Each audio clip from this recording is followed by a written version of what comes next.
Անձը շատ ներգրաված է աշխատանքում, կախված է կարծես աշխատանքից։ Իր մոտ կան դեստրուկտիվ համոզումներ, միֆեր, որ եթե ինքը չլինի, այդ աշխատանքը առաջ չի գնա, եթե ինքը չանի, չի արվի, ոչ ոք իրենից լավ չի կարող անել, եթե ինքը չլինի,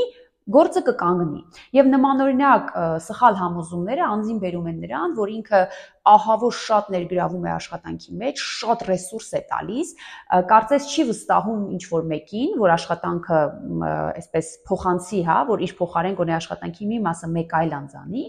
եւ այդ կախվածությունը աշխատանքից ուղեկցվում այս արտահայտությամբ, որ էս էլ անեմ, վերջ, հեսա այս մի պրոյեկտն էլ ավարտեմ կհանգստանամ, միջև տարվա վերջ մի հատ լավ գործ կա, էս էլ վերջացնեմ ու վсё, էլ սենց չեմ աշխատի, եւ այս փուլը անձը չի ճանաչում, չի զանազանում, որ իր այսքան, այսչափ ներգրավվածությունը աշխատանքին իրենից ահռելի մեծ ռեսուրսներ են տանում եւ հետևանքը լավ չի լինելու, անձը անցնում է հաջորդ հանգրվան։ Հաջորդ հանգրվանը հոգնածության զգացումն է։ Անձը հյուծվում է, հոգնում է, սպառվում է։ Ինքը արդեն սկսում է արտահայտել, կարծես բողոք է ներկայացնում, որ վրես հալ չկա, հոգնած եմ, հավես չունեմ,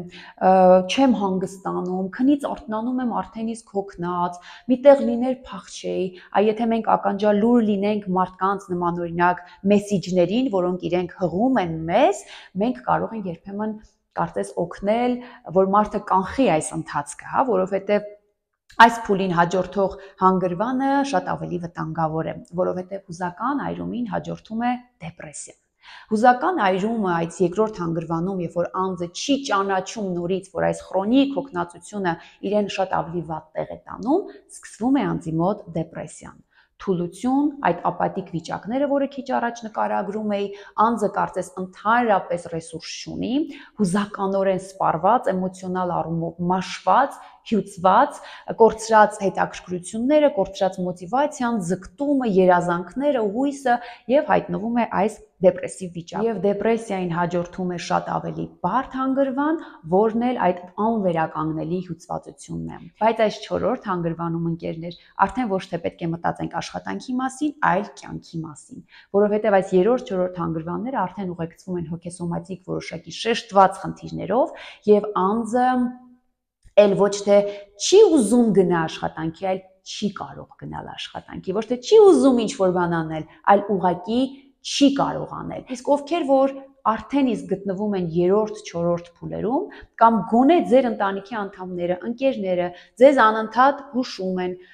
զգուշացնում են, որ դու շատ ես աշխատում, կախվածության մեջ ես աշխատանքից եւ այլն, մի պահ կանգ առեք եւ ինչու՞ չէ, գուցե մեր օգնության կարիք ունենաք։ Ովքեր որ կունենան մեր օգնության կարիքը, կարող են դիմել Ես եւ մենք խորհրդատվական կենտրոն, զանգահարելով 095 51 44 հեռախոսահամարով, պարտադիր չէ գալ մեր կենտրոն, որը Բաղրամյան 18-ում է, կարող եք մեզ հետ կապ հաստատել նաեւ WhatsApp-ով։ Մենք եւ Հայաստանում եւ Հայաստանից դուրս եղող շատ անձանց հետ աշխատում ենք WhatsApp-ով եւ ասեմ, որ աշխատանքը դրանից չի տուժում։ Անգամ on-line տարբերակով մենք շատ արդյունավետ եւ պրոդուկտիվ ֆունկցիոնալ խորհրդատվություններ ենք ունենում։ Սիրով կսպասեմ ձեզ, հույսով եմ, որ նյութը ձեզ օգտակար եղավ։ Ցտեսություն։